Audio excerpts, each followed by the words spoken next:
ನಮ್ಮ ಹತ್ರನು ಕಲ್ಲಿದೆ, ನಮ್ಮ ಹತ್ರನು ತ್ರಿಶೂಲ ಇದೆ, ನಮ್ಮ ಹತ್ರನು ಖಡ್ಗ ಇದೆ. ನಮ್ಮ ದೇವರುಗಳದೆಲ್ಲ ಅಸ್ತ್ರಗಳೇನು? ನಮ್ಮ ದೇವರುಗಳ ಹತ್ರ ಏನೇನು ಅಸ್ತ್ರಗಳಿದೆಯೋ ಆ ಅಸ್ತ್ರಗಳನ್ನೆಲ್ಲ ನಾವು ಕಲ್ಕೊಬೇಕಾಗುತ್ತೆ. ನಿಂತ್ಕೊಂತೀರಾ? ನಾವ್ ಹಿಂದೂಗಳೇನು ಉಗ್ರಗಾಮಿಗಳ? ನಿನ್ನೆ ಯಾರೋ ಮುನ್ಸ್ವಾಮಿ ಅವ್ರು ಬರ್ತಾರೆ, ಏನೇನೋ ಮಾತಾಡ್ತಾರೆ ಅಂತ ಹೇಳಿ ಆ ಪಾಕಿಸ್ತಾನ ಏಜೆಂಟ್ಗಳು SDP ಅವರು ಇಲಾಖೆಗೆ ಅರ್ಜಿಯನ್ನು ಕೊಟ್ರಂತೆ. ನೀವಿಂತ 100 ಅಲ್ಲ 1000 ಅರ್ಜಿ ಕೊಟ್ರೇನು ನಿಮ್ ಕೈನಲ್ಲಿ ಏನು ಮಾಡಕ್ಕಾಗಲ್ಲ. ನಾವೆಲ್ಲ ಒಂದೇ. ನೀವೇನಿದ್ದೀರಿ ದೇಶದ ಇತಿಹಾಸವನ್ನು ತಿಳ್ಕೊಂಡು ಈ ದೇಶದ ಭಾರತ ಮಾತೆಯ ಮಕ್ಕಳಾಗಿದ್ರೆ ಮಾತ್ರನೇ ನಾವೆಲ್ಲರೂ ಒಟ್ಟಿಗೆ ಅಣ್ಣ ತಮ್ಮಂದ ರೀತಿಯಲ್ಲಿ ಇರ್ಬೋದು. ಅದು ಬಿಟ್ಟು ಈ ದೇಶದಲ್ಲೇ ಇದ್ದು ಪಾಕಿಸ್ತಾನದ ಏಜೆಂಟ್ಗಳಂತೆ ವರ್ತನೆ ಮಾಡ್ತಾ ಇದ್ರೆ, ನಮ್ಮ ಕುಮಾರಿ ಆರ್ಕ ಅವರು ಏನ್ ಹೇಳಿದ್ರು, ಗಣೇಶ ಚತುರ್ಥಿಯ ಶುಭಾಶಯಗಳು. ವಿಶಾಲವಾದ ಹೊಸ Shri Venu TVS showroom Kolar bypass Maruti Nexa car showroom ಪಕ್ಕ ಕಿಯಾ ಶೋರೂಮ್ ಎದುರು ಪ್ರಾರಂಭವಾಗಿದೆ. ಬುಕಿಂಗ್ ಆಫರ್ಸ್ ಮತ್ತು ಸರ್ವಿಸ್ಗಾಗಿ ಕೂಡಲೇ ಸಂಪರ್ಕಿಸಿ 9986833899. ನಮ್ಮ ಹತ್ರನು ಕಲ್ಲಿದೆ, ನಮ್ಮ ಹತ್ರನು ತ್ರಿಶೂಲ ಇದೆ, ನಮ್ಮ ಹತ್ರನು ಖಡ್ಗ ಇದೆ. ನಮ್ಮ ದೇವರುಗಳದೆಲ್ಲ ಅಸ್ತ್ರಗಳೇನು? ನಮ್ಮ ದೇವರುಗಳ ಹತ್ರ ಏನೇನು ಅಸ್ತ್ರಗಳಿದೆಯೋ ಆ ಅಸ್ತ್ರಗಳನ್ನೆಲ್ಲ ನಾವು ಕಲ್ಕೊಬೇಕಾಗುತ್ತೆ. ನಮ್ಮ ಧರ್ಮ ರಕ್ಷಣೆಗೆ, ನಮ್ಮ ದೇಶದ ರಕ್ಷಣೆಗೆ ನಾವೆಲ್ಲರೂ ಒಗ್ಗಟ್ಟಾಗಿ ನಿಂತ್ಕೊಳ್ಬೇಕಾಗುತ್ತೆ. ನಿಂತ್ಕೊಂತೀರಾ? ಹಂಗಾಗಿ ಇತ್ತೀಚಿನ ದಿನಗಳಲ್ಲಿ ಮೊನ್ನೆ ಬಂಗಾರಪಟ್ಟೆಯಲ್ಲಿ ಕೇಳ್ಪಟ್ಟೆ, ವಾರ್ಡ್ಗೊಂದೇ ಗಣೇಶ ಇಡಬೇಕು ಅಂತ ಯಾರೋ ಹೇಳಿದ್ರಂತೆ. ಗಲ್ಲಿ ಗಲ್ಲಿ ಕಿಡ್ತೀರಿ ನಾವು, ಅದನ್ನ ಕೇಳಕ್ ನೀವ್ಯಾರು? ವಿಧಾನಸೌಧದಲ್ಲಿ ಪಾಕಿಸ್ತಾನಕ್ಕೆ ಜಿಂದಾಬಾದ್ ಅಂತಾರೆ, ಅದನ್ನು ಕೇಳಿಸ್ಕೊಂಡಿರ್ತಾರೆ ಇತ್ತೀಚಿನ ರಾಜಕಾರಣದಲ್ಲಿ, ಇತ್ತೀಚಿನ ದಿನಗಳಲ್ಲಿ. ಧರ್ಮಸ್ಥಳದ ಹೆಸರನ್ನ ಹಾಳು ಮಾಡಬೇಕಂತ ಹೇಳಿ ಆ ಯೂಟ್ಯೂಬರ್ ಸಮೀರ್ ಬಚಾವ್ ಇನ್ನು ಅವನಿಗೆ ಬೇರೆ ಪಾಕಿಸ್ತಾನದಿಂದ ಬೇರೆ ಬೇರೆ ಲೆಫ್ಟಿಸ್ಟ್ಗಳು ಅವರೆಲ್ಲ ಅಕೌಂಟ್ಗೆ ದುಡ್ಡು ಹಾಕಿ, ಆ ತಿಮ್ರೂಡಿಗೆಲ್ಲ ಅಕೌಂಟ್ಗೆ ಹಾಕಿ, ಆ ಗಿರೀಶ್ ಮಟ್ಟಣ್ಣ ಅಕೌಂಟ್ಗೆ ದುಡ್ಡು ಹಾಕಿ, ಅವನ ಯಾರೋ ಮುಸ್ಕುದಾರಿಯನ್ನ ಅಲ್ಲಿ ಕಳಿಸಿ ಏನೇನೋ ತಪ್ಪು ಭಾವನೆಗಳನ್ನ ಬರೋಂತ ರೀತಿಯಲ್ಲಿ ಜನರಿಗೆ ತಿಳಿಸ್ತಾ ಇದ್ದಾರೆ. ಆದ್ರೂ ಅದೆಲ್ಲ ಸುಳ್ಳು ಅಂತ ಹೇಳಿ ಒಂದಲ್ಲ ಎರಡಲ್ಲ 10-15 ಜಾಗದಲ್ಲಿ ಅಗದು ಬಗದು ನೋಡಿದ್ರು ಒಂದೇ ಒಂದು ಅಲ್ಲಿ ಏನು ಸಿಕ್ಕಿಲ್ಲ. 106 ಹೆಣಗಳಿದೆ ಅಂತ ಹೇಳಿದ್ರು. ಇದನ್ನೆಲ್ಲ ಮಾಡಿಸ್ತಾ ಇರೋರು ಯಾರು? ಇದೇ SDP ಅವರು, ಇದೇ ಪಾಪ್ಯುಲರ್ ಫ್ರಂಟ್ ಆಫ್ ಇಂಡಿಯಾದವರು, ಇದೇ ಪಾಕಿಸ್ತಾನಿ ಏಜೆಂಟ್ಗಳವರು.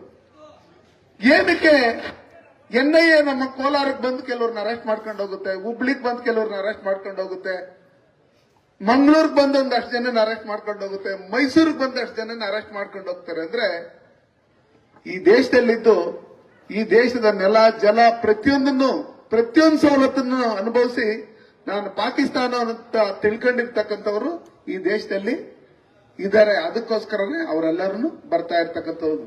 ಲಷ್ಕರ್ ಇ ತೊಯ್ಬಾ ಅವರು, ಬೇರೆ ಬೇರೆ ಸಂಘಟನೆಗಳಿಗೆ ಸೇರಿರ್ತಕ್ಕಂಥವ್ರು ಇಲ್ಲೂ ಇದ್ದಾರೆ ಅಂತ. ಅದಕ್ಕೆ ರಾಮ ಮಂದಿರ ಕಟ್ಟೋದಕ್ಕೆ 500 ವರ್ಷಗಳ ಹೋರಾಟ, ಈ ದೇಶಕ್ಕೆ ಸ್ವತಂತ್ರ ಬರೋದಕ್ಕೆ 106 ವರ್ಷಗಳು ಹೋರಾಟ, ಸುಮಾರು ಒಂದು 6 ಲಕ್ಷಕ್ಕೂ ಜನ ಸ್ವತಂತ್ರ ಹೋರಾಟಗಾರರು ನಮ್ಮ ತಾಯಿ ಅವರ ಮಕ್ಕಳನ್ನ ಕಳ್ಕೊಂಡು ಇವತ್ತು ನಮ್ಗೆ ಸ್ವತಂತ್ರನ ಕೊಟ್ಟಿರ್ತಕ್ಕಂಥದ್ದು. ನಾವಿಲ್ಲಿ ಜಗಳ ಆಡಬೇಕು ಅಂತಲ್ಲ. ಅವ್ರೇನೋ ಹೋರಾಟ ಮಾಡ್ತಾರೆ, ಅವ್ರೇನೋ ಮಾತಾಡ್ತಾರೆ, ಅದಕ್ಕೆ ಅಡ್ಡ ಬಡಿಸೋದಲ್ದ. ನಾವು ಈ ದೇಶದಲ್ಲಿದ್ದೀರಿ, ಈ ದೇಶದಲ್ಲಿ ಇದ್ದು ನಾವು ಯಾವ ರೀತಿ ದೇಶದ ಪರವಾಗಿರ್ಬೇಕು, ದೇಶದ ಮಕ್ಕಳಾಗಿರ್ಬೇಕು ಅನ್ನೋದನ್ನ ಅವ್ರು ತಿಳ್ಕೊಂಡಿಲ್ಲ, ಅವ್ರಿಗೆ ಅರ್ಥ ಆಗಿಲ್ಲ. ಇವತ್ತು ಒಂದು ರಾಮನ ಭಜನೆ ಮಾಡ್ಬೇಕಂದ್ರೂ ಪರ್ಮಿಷನ್ಗೆ ಹೋಗ್ಬೇಕು, ಒಂದು ಗಣೇಶ ಇಟ್ಬೇಕಂದ್ರೂ ಪರ್ಮಿಷನ್ಗೆ ಹೋಗ್ಬೇಕು. ಅವ್ರಿಗೆ ಏನೇ ಮಾಡಿದ್ರು ಅವ್ರಿಗೇನು ಪರ್ಮಿಷನ್ ಏನ್ ಬಾಕಿಲ್ಲ, ಎಲ್ಲ ಫ್ರೀ. ಪೊಲೀಸರು ನೋಡಿದ್ರೂ ಫ್ರೀನೇ, ಪೊಲೀಸ್ ಸ್ಟೇಷನ್ಗೆ ಬೆಂಕಿ ಇಕ್ಕಿರೇನು ಫ್ರೀನೇ, ಪೊಲೀಸರು ಕಾರ್ಗಳು ಹೊಡೆದಾಕಿರೇನು ಫ್ರೀನೇ, ಏನ್ ಮಾಡಿದ್ರೇನು ಫ್ರೀನೇ. ಅವ್ರು ನಮ್ಮ ಬ್ರದರ್ಸ್ ಅಂತಾರೆ. ನಾವ್ಯಾರು ಹಂಗಾದ್ರೆ? ರಾತ್ರಿ 1 ಗಂಟೆಗೆ ಕಶ್ಮೀರಿ ತೊಪ್ಪು ತಗೊಂಬರಕ್ ಹೋಗ್ತಾ ಇದೀರಿ ಅನ್ನೋ ಲೆಕ್ಕಾಚಾರದಲ್ಲಿ ಹೇಳ್ತಾರೆ. ಯಾರಾದ್ರೂ ತೆಗೆದಿರ್ತಾರೆ ಅಂಗಡಿ? ಅವ್ರು ಏನೇ ಹೋರಾಟಗಳು ಮಾಡಿದ್ರೇನು, ಏನೇ ದೇಶ ವಿರೋಧಿ ಚಟುವಟಿಕೆಗಳು ಮಾಡಿದ್ರೇನು, ವಿಧಾನಸೌಧದಲ್ಲಿ ಪಾಕಿಸ್ತಾನ ಜಿಂದಾಬಾದ್ ಅಂತ ಕೂಗಿರೇನು ಅವ್ರ ಮೇಲೆ ಕೇಸ್ ಹಾಕಲ್ಲ. ಅವ್ರ ಕೇಸ್ಗಳನ್ನೆಲ್ಲ ಖುಲಾಸೆ ಮಾಡ್ತಾರೆ. ಆದ್ರೆ ನಮ್ಮ ಹಿಂದೂ ಪರ ಸಂಘಟನೆಗಳು ಏನಾದ್ರು ಹೋರಾಟ ಮಾಡಿದ್ರೆ ಅವರನ್ನ ರೌಡಿಗಳು ಅಂತ ಹೇಳಿ ಬಿಂಬಿಸ್ತಾರೆ. ಯಾರು ರಾಮ ಮಂದಿರಕ್ಕೋಸ್ಕರ ಹೋರಾಟ ಮಾಡಿದ್ರು ಅವ್ರು 75-80 ವರ್ಷ ವಯಸ್ಸಾಗಿದ್ರೇನು ಅಂತವ್ರನ್ನ ಇವತ್ತು ಕರ್ಕೊಂಡೋಗಿ ಸ್ಟೇಷನ್ ಅಲ್ಲಿ ಕೂರಿಸ್ತಾರೆ. ನಾವ್ ಹಿಂದೂಗಳೇನು ಉಗ್ರಗಾಮಿಗಳ? ನಮ್ದಲ್ವಾ ಈ ದೇಶ? ಈ ದೇಶದಲ್ಲಿದ್ದು ನಾವೆಲ್ಲ ಒಗ್ಗಟ್ಟಾಗಿದ್ರೆ ಯಾವ ರೀತಿ ನಾವು ಸಂತೋಷವಾಗಿ ಬಾಳ್ಬೋದು, ಯಾವ ರೀತಿ ಅವ್ರಿಗೂ ಭಯ ಇರುತ್ತೆ ಅನ್ನೋದು ಲೆಕ್ಕಾಚಾರದಲ್ಲಿ ನಾವು ಅರ್ಥ ಮಾಡ್ಕೊಬೇಕು. ಚುನಾವಣೆ ಬಂದಾಗ ನಾವು ನೋಡ್ತೀವಿ, ಯಾವುದೋ ಗ್ಯಾರಂಟಿಗಳು ಅನ್ನೋ ಲೆಕ್ಕಾಚಾರದಲ್ಲಿ ಹೇಳ್ತಾರೆ, ಬೇರೆ ಇನ್ನೇನೇನೋ ಹೇಳ್ತಾರೆ. ಅದನ್ನೇನೇನೋ ಕೇಳ್ಕೊಂಡು ನಾವು ಓಟ್ ಹಾಕಿ ನಾವೇ ಗೆಲ್ಸಿ ಕಳ್ಸಿರ್ತಕ್ಕಂಥವ್ರು ನಮ್ಮ ವಿರುದ್ಧವಾಗಿ, ನಮ್ಮ ಧರ್ಮದ ವಿರುದ್ಧವಾಗಿ ದಿನಾ ಮಾತಾಡ್ತಾ ಇದ್ರೇನು ಅದನ್ನ ಕೇಳಿಸ್ಕೊಂಡು ಸೈಲೆಂಟ್ ಆಗಿರ್ತಾರೆ. ಧರ್ಮಸ್ಥಳದ ವಿಷಯದಲ್ಲಿ ಯಾವ ರೀತಿ ಆರೋಪಗಳನ್ನ ಮಾಡಿದ್ರೋ ಅದೇ ರೀತಿಯಲ್ಲಿ ಬೇರೆ ಬೇರೆ ಇತಿಹಾಸ ಇರ್ತಕ್ಕಂಥ ದೇವಸ್ಥಾನಗಳು ಯಾರ್ಯಾರು ಸ್ವಾಮೀಜಿಗಳಿದ್ದಾರೆ ಅವ್ರ ಮೇಲೆಲ್ಲ ಆರೋಪ ಮಾಡೋದಕ್ಕೆ 10-15 ವರ್ಷದಿಂದಾನೇ ಪಿತೂರಿಗಳು ಹಾಕಿರ್ತಾರೆ ಇವರು. ಅದಕ್ಕೋಸ್ಕರ ನಾವೆಲ್ಲ ಎಚ್ಚೆತ್ಕೊಬೇಕು. ಹೆಚ್ಚಿಗೆ ಏನು ನಾನು ಮಾತಾಡಲ್ಲ, ಕುಮಾರಿ ಅವರು ಮಾತಾಡಿರೋದ್ರಿಂದ ಅದನ್ನ ಅರ್ಥ ಮಾಡ್ಕೊಂಡ್ರೆ ಸಾಕು. ನಮ್ಮ ಜನ್ಮ ಪಾವನ ಏನ್ ಹೇಳಿ, ಅದನ್ನ ನಾವು ಮೈಗೂಡಿಸ್ಕೊಂಡ್ರೆ ಸಾಕು. ನಮ್ಮ ಮನೆಯಲ್ಲಿರ್ತಕ್ಕಂಥ ಮಕ್ಕಳಿಗೆಲ್ಲ ಹೇಳಿ ನಮ್ಮ ಧರ್ಮದ ಬಗ್ಗೆ, ನಮ್ಮ ಸ್ವತಂತ್ರ ಯಾವ ರೀತಿ ಬಂದ್ರು, ನಾವು ಯಾವ ರೀತಿ ಇರಬೇಕು, ಮುಂದಿನ ಪೀಳಿಗೆ ನಾವು ಧೈರ್ಯವಾಗಿರ್ಬೇಕಂದ್ರೆ, ನಮ್ಮ ಮಕ್ಕಳು ಮೊಮ್ಮಕ್ಕಳೆಲ್ಲ ಸಂತೋಷವಾಗಿರ್ಬೇಕಂದ್ರೆ ಈ ದೇಶದಲ್ಲಿ ನಾವು ಯಾವ ರೀತಿ ಇರಬೇಕು ಅಂತ ಹೇಳಿ ಇತಿಹಾಸ ತಿಳಿಸ್ಕೊಡ್ಬೇಕು ಅಂತ ಹೇಳಿ ಕುಮಾರ್ ಅವರು ಯಾವ ರೀತಿ ಹೇಳಿದಾರೋ ಅದೇ ರೀತಿಯಲ್ಲಿ ನಮ್ಮ ಮಕ್ಕಳಿಗೆ ಸಂಸ್ಕೃತಿ ಬಗ್ಗೆ, ನಮ್ಮ ಧರ್ಮದ ಬಗ್ಗೆ ತಿಳಿಸಬೇಕು. ನಾವು ಇಲ್ಲಿ ಏನು ಸ್ವತಂತ್ರ ಬಂದು 79 ವರ್ಷ ಆದ್ರೂ ಸ್ವತಂತ್ರ ಯಾವ ರೀತಿ ಬಂತು ಅಂತ ಹೇಳಿ ಇತಿಹಾಸ ನಿಮ್ಗೆ ತಿಳಿಸಿಲ್ಲ ಅಂದ್ರೆ ಬೇಡ, ಹೆಂಗೋ ಸ್ವತಂತ್ರ ಬಂತು ಅನ್ನೋ ಲೆಕ್ಕಾಚಾರದಲ್ಲಿ ತಿಳ್ಕೊಂಡಿರ್ತಾರೆ. ಇತಿಹಾಸ ತಿಳ್ಕೊಂಡಾಗ ಮಾತ್ರನೇ ಆ ಸ್ವತಂತ್ರಕ್ಕೋಸ್ಕರ ಇಷ್ಟು ಲಕ್ಷಾಂತರ ಜನ ಕಷ್ಟ ಬಿದ್ದು ಹೋರಾಟ ಮಾಡಿ ಅವ್ರ ಪ್ರಾಣವನ್ನೇ ಕೊಟ್ಟು ನಮ್ಗೆ ದೇಶಕ್ಕೆ ಸ್ವತಂತ್ರ ಕೊಟ್ಟಿದ್ದಾರೆ. ಯಾವ ರೀತಿ ದೇಶ ವಿಭಜನೆ ಆದಂತ ಸಂದರ್ಭದಲ್ಲಿ ಇಲ್ಲಿ ನಾವು ಸ್ವತಂತ್ರ ದಿನೋತ್ಸವನ್ನ ಆಚರಿಸ್ತಾ ಇದ್ರೆ ಅಲ್ಲಿಂದ ನಮ್ಮ ಹಿಂದೂಗಳೇನು ಪಾಕಿಸ್ತಾನದಲ್ಲಿದ್ರು ಅವ್ರನ್ನ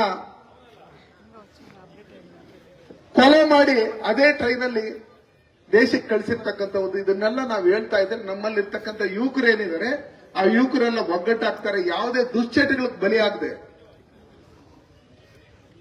ನಾವೆಲ್ಲ ಒಂದಾಗ್ಬೇಕು ಅನ್ನೋ ಒಂದು ಭಾವನೆ ಅವ್ರಿಗೆ ಬರುತ್ತೆ.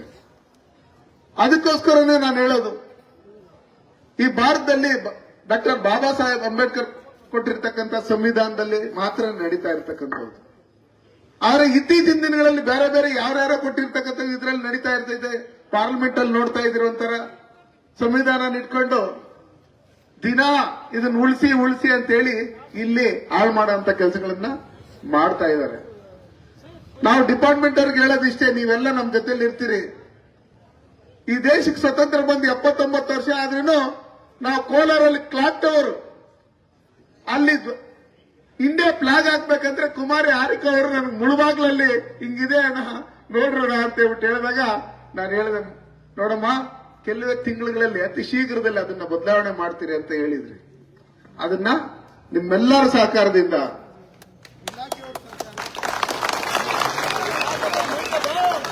ಇಲಾಖೆಯವರ ಸಹಕಾರದಿಂದ ಅವತ್ತಿದ್ದಂತ ಅಧಿಕಾರಿಗಳು ಅದೇ ತರ ಇದ್ರು, ಸರ್ಕಾರನೂ ಅದೇ ತರನೇ ಇತ್ತು. ಇವತ್ತಲ್ಲಿ ಭಾರತದ ಧ್ವಜವನ್ನ ಹಾಕಿದಿರಿ. ಸ್ವತಂತ್ರ ದಿನಾಚರಣೆ, ಗಣರಾಜ್ಯೋತ್ಸವ ಏನೇ ಬಂದ್ರೇನು ಬೆಳಗ್ಗೆ 6:30 ಅಲ್ಲಿ DC SP ಹೋಗಿ ಅಲ್ಲಿ ಧ್ವಜಾರೋಹಣ ಮಾಡಬೇಕು. ಅದಾದ್ಮೇಲೆ ಯಾವ ರಾಜಕಾರಣಿನೂ ಹೋಗಿ ಅಲ್ಲಿ ಧ್ವಜಾರೋಹಣ ಮಾಡ್ಕೊಡುದು ಅಂತ ಹೇಳಿ ರೆಜುಲೇಷನ್ ಮಾಡಿಸಿದ್ದೀರಿ ನಾವು.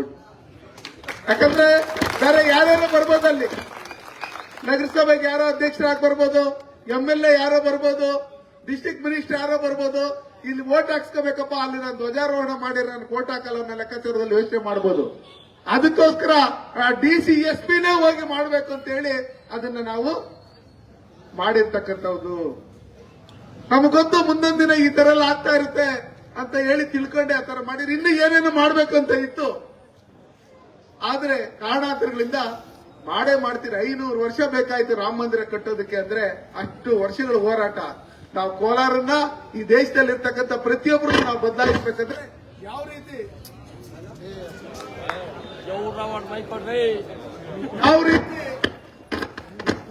ನರೇಂದ್ರ ಮೋದಿ ಅವರು ದೇಶಕ್ಕೆ ಪ್ರಧಾನಮಂತ್ರಿ ಆಗ್ತಿದ್ದಾದ್ಮೇಲೆ ಆರ್ಟಿಕಲ್ 370 ತೆಗೆಯೋದಕ್ಕೆ ಎಷ್ಟು ವರ್ಷ ಬೇಕಾಗಿತ್ತು, ಅವ್ರು ಬಂದ್ಮೇಲೆ ಎಷ್ಟು ಬೇಗ ತೆಗೆದ್ರು. ಯಾವ ರೀತಿ ಅಖಂಡ ಭಾರತ ಆಗ್ಬೇಕು ಅಂತ ಹೇಳಿ ಇವತ್ತು ಕನ್ಸ್ಕಾಣ್ತಾ ಇರೋದು ಇವತ್ತಿಂದಲ್ಲ, ಅವತ್ತಿಂದಲೂ ಕುಮಾರಸ್ವಾಮಿ ಹೇಳಿದ್ರೆ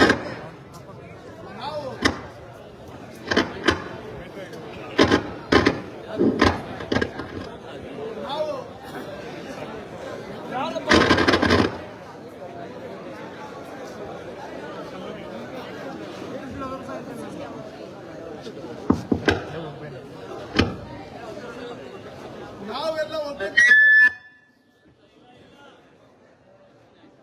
ಈ ಮುಳಬಾಗಿಲಲ್ಲಿ ನಾನು ಹಂಗೆ ಮಾತಾಡ್ತೀನಿ, ವಾಯ್ಸ್ ಜೋರ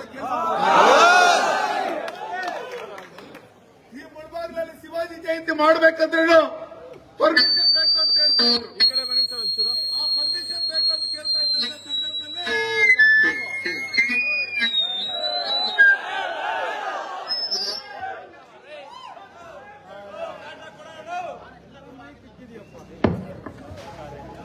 ನಾವೆಲ್ಲ ಒಗ್ಗಟ್ಟಾಗಿ ನಾವು ಯಾವ ದೇಶದಲ್ಲಿದ್ದೀರಿ, ಭಾರತ ದೇಶದಲ್ಲಿದ್ದೀರಾ, ಪಾಕಿಸ್ತಾನದಲ್ಲಿ ಇದ್ದೀರಾ, ನಾವು ಮಾಡೇ ಮಾಡ್ತೀರಿ, ನಿಮ್ ಕೈನಲ್ಲಿ ಏನಾಗುತ್ತೆ ಮಾಡ್ಕೊಳ್ರಿ ಅನ್ನೋ ಲೆಕ್ಕಾಚಾರದಲ್ಲಿ ನಾವು ಡಿಸೈಡ್ ಮಾಡಿದಾಗ ನಾವ್ ಯಾರಿಗೂ ಒಂದೇ ಒಂದು ವೆಹಿಕಲ್ ಕೊಟ್ಟಿಲ್ಲ, ₹1 ಹಣ ಕೊಟ್ಟಿಲ್ಲ. ಸುಮಾರು 25ರಿಂದ 30 ಸಾವಿರ ಜನ ಬಂದು ಶಿವಾಜಿ ಜಯಂತಿಯನ್ನ ಮಾಡಿದ್ರು. ಈ ಮುಳುಬಾಗ್ಲು ಅಂತ ಹೇಳಿದ್ರೇನೆ ಒಂದು ರೀತಿಯಲ್ಲಿ ಹಿಂದುತ್ವ ಅನ್ನೋದ್ರಲ್ಲಿ ಅವ್ರ ಬ್ಲಡ್ ಅಲ್ಲಿ ಬಂದ್ಬಿಟ್ಟಿದೆ. ಅದಕ್ಕೋಸ್ಕರನೇ ಇಲ್ಲಿ ಯಾವುದೇ ಒಂದು ಕಾರ್ಯಕ್ರಮಗಳು ಮಾಡಿದ್ರೂ ಸಕ್ಸಸ್ ಆಗುತ್ತೆ. ಎಲ್ಲಾರನ್ನು ಕೇಳಂತವ್ರು ರಾತ್ರಿ 10-11 ಗಂಟೆ ಆದ್ರೂ ನೀವು ಕಾಯ್ತಾ ಇರ್ತೀರಿ. ನಾವ್ ಹೇಳೋದಿಷ್ಟೇ, ಕುಮಾರಿ ಅವರು ಎಲ್ಲ ವಿಷಯಗಳನ್ನು ತಿಳಿಸಿದ್ದಾರೆ. ನಾವೆಲ್ಲ ಒಗ್ಗಟ್ಟಾಗಿರ್ಬೇಕು. ಈ ದೇಶದಲ್ಲಿ, ಈ ರಾಜ್ಯದಲ್ಲಿ ಏನೇನ್ ನಡೀತಾ ಇದೆ, ನಮ್ಮ ಧರ್ಮಸ್ಥಳದ ವಿಷಯದಲ್ಲಿ ಏನೇನ್ ಪಿತೂರಿ ನಡೀತಾ ಇದೆ, ಅಲ್ಲಿ ಧರ್ಮಾಧಿಕಾರಿಗಳ ಮೇಲೆ ಏನೇನ್ ಪಿತೂರಿ ನಡೀತಾ ಇದೆ, ಇದಕ್ಕೆಲ್ಲ ಅವ್ರಿಗೂ ನಾವು ಧೈರ್ಯ ತುಂಬಂತ ಕೆಲಸಗಳನ್ನು ಮಾಡಬೇಕು. ನಾವು ಮುಂದೊಂದು ದಿನ ನಾವು ಬರ್ತೀರಿ, ನಿಮ್ ಪರವಾಗಿರ್ತೀರಿ. ನಾವು ಇಲ್ಲಿ ಹೋರಾಟಗಳನ್ನ ನಿಮ್ ಪರವಾಗಿ ಮಾಡಿದ್ದೀರಿ. ಇವತ್ತು ಸಮೀರ್ ಅರೆಸ್ಟ್ ಆಗಿದ್ದಾರೆ, ನಿನ್ನೆ ತಿಮ್ರೋಡಿ ಅರೆಸ್ಟ್ ಆಗಿದ್ದಾರೆ. ನಾಳೆ ದಿನ ಆ ತಮಿಳುನಾಡಲ್ಲಿ ಒಂದು MP ಇದ್ದಾನೆ, ಅವರೂ ಅರೆಸ್ಟ್ ಆಗ್ತಾರೆ. ಯಾರ್ಯಾರು ಇದಕ್ಕೆ ಪಾಕಿಸ್ತಾನದಿಂದ ಹಣ ಕೊಟ್ರು, ಯಾವ ಮಿಷನರೀಸ್ ಹಣ ಕೊಟ್ರು, ಇದನ್ನೆಲ್ಲ ನಮ್ಮಲ್ಲಿ ಅಮಿತ್ ಶಾ ಅವರು ಇದನ್ನ ತನಿಖೆ ಮಾಡಬೇಕು ಅನ್ನೋ ಲೆಕ್ಕಾಚಾರದಲ್ಲಿ ಡಿಸೈಡ್ ಮಾಡಿರೋದ್ರಿಂದ ನಾವೆಲ್ಲರೂ ಇಲ್ಲಿದ್ದು ಇಲ್ಲಿ ಯಾರ್ಯಾರು ನಮ್ಮ ದೇಶದ ವಿರುದ್ಧವಾಗಿ ಚಟುವಟಿಕೆಗಳನ್ನ ನಡೆಸ್ತಾ ಇದ್ದಾರೋ ಅದು ನಮ್ಮ ಡಿಪಾರ್ಟ್ಮೆಂಟ್ಗೂ ಗೊತ್ತು, ನಿಮಗೂ ಗೊತ್ತು. ಅವ್ರನ್ನ ಕೂಡಲೇ ಹಿಡಿದು ಯಾರೇ ದೇಶದ್ರೋಹಿಗಳಾಗಿರ್ಲಿ, ಇಲ್ಲಿ ಯಾರೇ MLA ಆಗಿರ್ಲಿ, ಡಿಸ್ಟ್ರಿಕ್ಟ್ ಮಿನಿಸ್ಟರ್ ಆಗಿರ್ಲಿ, ದೇಶ ಫಸ್ಟ್, ದೇಶದ್ರೋಹಿಗಳನ್ನ ನಾವು ಹಿಡಿದು ಕೊಡ್ತೀರಿ, ಸದೆ ಬಡಿತೀರಿ ಅಂತೇಳಿ ನಾವು ಡಿಸೈಡ್ ತಗೊಂಡ್ರೆ ಅಕ್ಕಪಕ್ಕದಲ್ಲಿರೋರು ಬಾಲ ಮುದ್ರಕೊಂಡು ಸೈಲೆಂಟ್ ಆಗಿರ್ತಾರೆ. ಅದು ಬಿಟ್ಟು ನಾವು ವೋಟ್ ಬೇಕು, ನಾನು ಕಾರ್ಪೊರೇಟರ್ ಆಗ್ಬೇಕು, ನಾನು ಪುರಸಭಾ ಸದಸ್ಯ ಆಗ್ಬೇಕು, ನಾನು ಗ್ರಾಮ ಪಂಚಾಯತ್ ಮೆಂಬರ್ ಆಗ್ಬೇಕು, ನಾನು ಜಿಲ್ಲಾ ಪಂಚಾಯತ್ ಆಗ್ಬೇಕು, ನಾನು MLA ಆಗ್ಬೇಕು, ನಮ್ಮ ದೇಶದ ವಿರುದ್ಧವಾಗಿ ಯಾವನ್ ಏನಾದ್ರು ಮಾತಾಡ್ಕೊಳ್ಳಿ, ನಾವು ಕೇಳಿಸ್ಕೊಂಡು ಸುಮ್ಮನೆ ಇದ್ಬಿಡೋಣ. ಯಾಕಂದ್ರೆ ವೋಟ್ ಹಾಕಲ್ಲ, ಅವ್ರ ಮನೆಗೆ 10-15 ವೋಟ್ ಇರ್ತದೆ, ನಮ್ಮ ಮನೆಗಳಲ್ಲಿ 3 ವೋಟ್ ಇರ್ತೈತೆ ಅಂತ ಯಾರು ತಿಳ್ಕೊಂಡ್ರೆ ಮುಂದೊಂದು ದಿನ ಕುಮಾರಿ ಆರಿಕೆ ಅವ್ರು ಯಾವ ರೀತಿ ಹೇಳಿದ್ರು ಅದೇ ರೀತಿಯಲ್ಲಿ ಆಗುತ್ತೆ. ಅದಕ್ಕೋಸ್ಕರ ನಾವೆಲ್ಲ ಎಚ್ಚೆತ್ಕೊಬೇಕು. ನಾವೆಲ್ಲ ಎಚ್ಚೆತ್ಕೊಂಡು ಒಗ್ಗಟ್ಟಾಗಿ ಈ ದೇಶದಕ್ಕೋಸ್ಕರ ಯಾರ್ಯಾರು ಬಲಿದಾನವನ್ನು ಕೊಟ್ಟಿದ್ದಾರೆ ಅವ್ರನ್ನ ನೆನೆಸ್ಕೊಂಡು ಇವತ್ತು ವಿಶ್ವ ಹಿಂದೂ ಪರಿಷತ್ ಆಗ್ಲಿ, ಬಜರಂಗ ದಳ ಆಗ್ಲಿ, ಮನೆಗಳನ್ನ ಅವ್ರ ಮನೆಯಲ್ಲಿ ತುಂಬಾ ಕಷ್ಟ ಇರುತ್ತೆ. ಇವತ್ತು RSS ಅಲ್ಲಿ ಆಗ್ಲಿ, ಯಾರೇ ಆಗ್ಲಿ ತುಂಬಾ ಕಷ್ಟ ಇರುತ್ತೆ. ತಂದೆ ತಾಯಿಗಳು ಇಬ್ಬರೇ ಇರ್ತಾರೆ, ಅವ್ರನ್ನ ಇವ್ರು ಸಾಕ್ಬೇಕು. ಅದನ್ನ ಬಿಟ್ಟು ಈ ದೇಶ, ಈ ಧರ್ಮಕ್ಕೋಸ್ಕರ ಮನೆಯಿಂದ ಹೊರಗಡೆ ಬಂದು ಪ್ರಚಾರಕ್ಕಾಗಿ ಮತ್ತೆ ವರ್ಷಕ್ಕಾದ್ರೂ ಅವ್ರ ಮನೆಗೆ ಹೋಗದೆ ದೇಶ ಸೇವೆ ಮಾಡ್ತಾ ಇದಾರಲ್ಲ, ಅವ್ರು ಏನಕ್ಕೆ ಮಾಡ್ತಾ ಇದಾರೆ ಅಂತ ತಿಳ್ಕೊಬೇಕು. ಆರಿಕೆ ಅವ್ರು ಹೇಳ್ದಂಗೆ ಕುಮಾರಿ ಅವರು, ನಾವು ಅವ್ರಿಗೆ ಬೆಂತಟ್ಟಬೇಕು. ನಾವಿದ್ದೀರಿ ನಿಮ್ ಜೊತೆಲಿ, ನಾವೆಲ್ಲ ಒಟ್ಟಿಗೆ ಸೇರಿ ಈ ದೇಶನ ಒಂದು ಉತ್ತಮ ಮಟ್ಟಕ್ಕೆ ಬರುವಂತ ರೀತಿಯಲ್ಲಿ ಇಲ್ಲಿರ್ತಕ್ಕಂಥ ದೇಶದ್ರೋಹಿಗಳನ್ನ ಹೊರಗಡೆ ಕಳಿಸಂತ ನಿಟ್ಟಿನಲ್ಲಿ ನಾವೆಲ್ಲರೂ ಕೆಲಸ ಮಾಡೋಣ ಅನ್ನೋ ವಿಚಾರದ ನಾವು ತೀರ್ಮಾನ ಮಾಡಿದಾಗ ಮಾತ್ರ ನಾವು ಈ ದೇಶ ಸುಭಿಕ್ಷೆಯಾಗಿರುತ್ತೆ.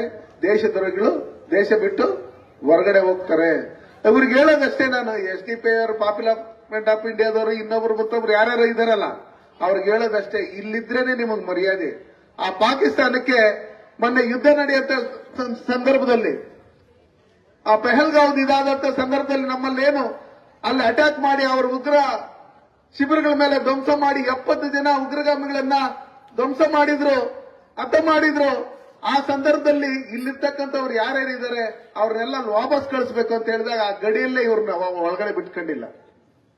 ನಿಮ್ಗಲ್ಲಿ ತಿನ್ನಕ್ಕೂ ಊಟ ಇಲ್ಲ, ಕತ್ತೆಗಳು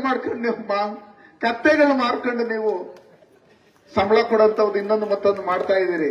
ಅಲ್ಲಿ ಅಕ್ಕಿ ಇಲ್ಲ, ಗೋಧಿ ಇಲ್ಲ, ಪ್ರತಿಯೊಂದು ಇಲ್ಲ. ಈಗ ಸಿಂಧು ನದಿ ನೀರನ್ನ ಸ್ಟಾಪ್ ಮಾಡಿರೋದ್ರಿಂದ ನಿಮಗೆ ಕುಡಿಯಕ್ಕೂ ನೀರಿಲ್ಲ, ಅದಕ್ಕೂ ಇಲ್ಲ. ಹಂಗಿರೋದ್ರಿಂದ ನೀವು ಅರ್ಥ ಮಾಡ್ಕೊಳ್ಳಿ, ಇಲ್ಲಿದ್ರೆ ಮಾತ್ರನೇ ನಿಮಗೆ ಸೇಫ್. ದೇಶದ ಪರವಾಗಿದ್ರೇನೆ ಸೇಫ್, ಇಲ್ಲಾಂದ್ರೆ ಅದಕ್ಕೋಸ್ಕರ ಇವತ್ತೇನು ಈ ಕಾರ್ಯಕ್ರಮವನ್ನು ಆಯೋಜನೆ ಮಾಡಿರ್ತಕ್ಕಂಥವ್ರಿಗೆಲ್ಲ ಆ ಭಗವಂತ ಒಳ್ಳೆ ಆಯುಷ, ಆರೋಗ್ಯ, ಐಶ್ವರ್ಯನ ಕೊಡ್ಲಿ. ನಮ್ಮ ಬಂದಿರ್ತಕ್ಕಂಥ ಇದನ್ನ ಕೇಳಿರ್ತಕ್ಕಂಥವರೆಲ್ಲ, ನಮ್ಮ ಕುಮಾರಿ ಹಾರಿಕ ಅವರ ಭಾಷಣ ಯಾರ್ಯಾರು ಕೇಳಿದಿರಿ, ಇದನ್ನೆಲ್ಲ ನಮ್ಮಲ್ಲಿ ಏನು ಯೂಟ್ಯೂಬರ್ಸ್ ಮತ್ತೆ ನಮ್ಮ ಚಾನೆಲ್ ಅವರು, ಪತ್ರಿಕಾ ಮಿತ್ರರು ಬಂದು ಇದನ್ನ ವಿತರಿಸಿದ್ದಾರೆ. ಇದನ್ನೆಲ್ಲ ನಮ್ಮ ಮಕ್ಕಳಿಗೆ ವಿಷಯ ತಿಳಿಸಿದ್ರೆ ಅವರು ಒಳ್ಳೆ ಮಕ್ಕಳಾಗ್ತಾರೆ. ಇಲ್ಲ ಅಂದ್ರೆ ಬೇರೆ ಬೇರೆ ದಾರಿಗಳಿಟ್ಕೊಂಡು ಬೇರೆ ಬೇರೆ ರೀತಿಯಲ್ಲಿ ಬೆಳೀತಾರೆ. 15 ವರ್ಷ 20 ವರ್ಷ ಆಗಕ್ಕಿಲ್ಲ, ಲೈಟ್ ಕಂಬದಲ್ಲಿ ಅವ್ರದ್ದು ಫೋಟೋ ಇರುತ್ತೆ.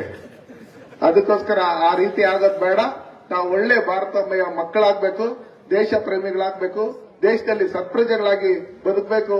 ಆ ನಿಟ್ಟಿನಲ್ಲಿ ನಾವೆಲ್ಲರೂ ಕೆಲಸ ಮಾಡೋಣ ಅಂತ ಹೇಳಿ ಕುಮಾರಿ ಅವರು ಹೆಚ್ಚಿಗೆ ಮಾತಾಡಿರೋದ್ರಿಂದ, ನಿಮ್ಗೆಲ್ಲ ವಿಷಯ ಹೇಳಿರೋದ್ರಿಂದ ನನಗೆ ಇಷ್ಟೊತ್ತು ಮಾತಾಡೋದಕ್ಕೆ ಅವಕಾಶ ಮಾಡಿಕೊಟ್ಟು ಅಂತ ತಮ್ಮೆಲ್ಲರಿಗೂ ಅನ್ಸಿ ನಾನು ಮಾತಾಡಿ ಮುಗಿಸ್ತೀನಿ. ಜೈ ಹಿಂದ್, ಜೈ ಭಾರತ್.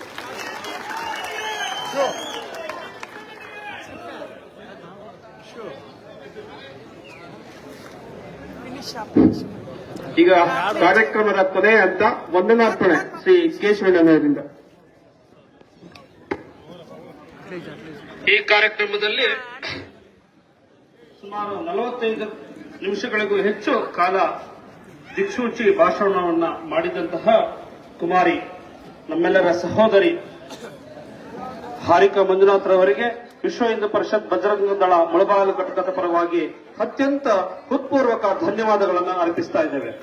ಹಾಗೆ ಅಧ್ಯಕ್ಷರ ನುಡಿಯನ್ನ ನುಡಿದು ಹಾಗೆ ಅತಿಥಿಗಳಾಗಿ ಆಗಮಿಸಿ ಕಾರ್ಯಕ್ರಮವನ್ನು ಯಶಸ್ವಿಗೊಳಿಸಿದ ಅತಿಥಿಗ ಎಲ್ಲ ಅಭ್ಯಾಗತ ಬಂಧುಗಳಿಗೆ ಧನ್ಯವಾದಗಳನ್ನು ಸಮರ್ಪಿಸುತ್ತೇವೆ.